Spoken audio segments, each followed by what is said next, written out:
அண்ணன் சீமான் அவர்கள் உங்கள் தேர்தல் வாக்குறுதியில் சொன்னதான் நாங்கள் சொல்லியிருக்கோம். பயிற்று மொழி தமிழ் 5ஆம் வகுப்பு வரை, கட்டாய பாடமொழி ஆங்கிலம் 5ஆம் வகுப்புக்கு மேலே வேணுமா வச்சுக்கங்க. நீங்கள் சொன்னதை தாண்டி நாங்கள் போகிறோம்.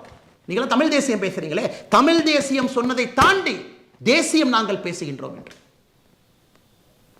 அதுக்கப்புறம் என்ன விருப்ப மொழி, அதான் சொல்கிறோம் விருப்ப மொழி. 3வது மொழிங்கிறது விருப்ப மொழி. ஒரு சப்ஜெக்ட் எடுத்துக்கங்க, ஒரே சப்ஜெக்ட். மலையாளமா, Malayalam language 1 subject. Telugu language 1 subject. Hindi language 1 subject. அது விருப்ப மொழி. அதில் படிக்க மாட்டீங்க. 3வது மொழி என்பது ஒரு சப்ஜெக்ட் இருக்கும்.